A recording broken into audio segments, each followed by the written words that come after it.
আসসালামু আলাইকুম ওয়া রাহমাতুল্লাহি ওয়া বারাকাতুহু। ইন্নাল হামদালিল্লাহি ওয়াহদা ওয়াসসালাতু ওয়াসসালামু আলা মান লা নাবিয়্যা বা'দা আম্মা বা'দ। সম্মানিত উপস্থিতি, আমরা ধারাবাহিকভাবে পর্ব আকারে মিসওয়াকের গুরুত্ব এবং তাৎপর্য নিয়ে আলোচনা করছি। এ পর্যায়ে আমরা আজকে আলোচনা করব যে মিসওয়াক এটা ফরজ হওয়ার আশঙ্কা।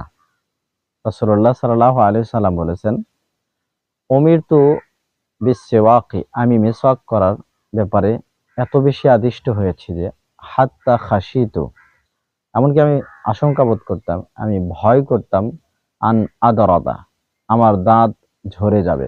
এতবার আমাকে মিসওয়াক করার জন্য আদেশ করা হতো। অন্যত্তরে তিনি বলেন, উমিরতু, আমি আদিষ্ট হয়েছিলাম বিসওয়াকি, মিসওয়াক করার ব্যাপারে, হাত্তা খাশিতু, এমনকি আমি ভয় করতাম আইয়ুক্তাবা আলাইয়া, এই মিসওয়াক করা না জেনে আমার উপর ফরজ হয়ে যায়, অর্থাৎ ফরজ হওয়ার আমি আশঙ্কা বা ভয় করতাম।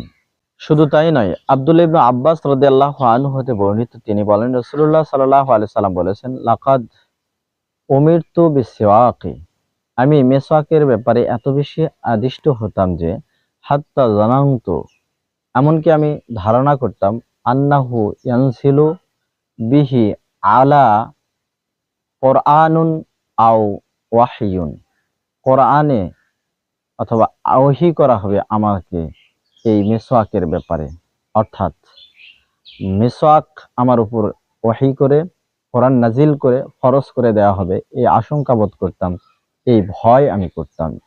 সম্মানিত উপস্থিতি, এত বেশি রাসূলুল্লাহ সাল্লাল্লাহু আলাইহি সাল্লামকে মিসওয়াকের ব্যাপারে তাকিদ প্রদান করা হয়েছে, আদেশ করা হয়েছে যে তিনি আশঙ্কা বোধ করতেন এমনটা। শেষ পর্যন্ত আমাদের উপর ফরজ হয়নি বটে, কিন্তু এর গুরুত্ব এখান থেকে আমাদেরকে বুঝতে হবে যে মহান আল্লাহ তাআলা চাচ্ছেন আমার বান্দারা বেশি বেশি মুখ পরিষ্কার রাখুক মিসওয়াক করে। আসুন গুরুত্ব উপলব্ধি করে আমল সম্পাদন করি। আল্লাহ তৌফিক দান করুন, আমিন। ওয়া আখিরু দাওয়ানা আনিল হামদুলিল্লাহি রাব্বিল আলামিন।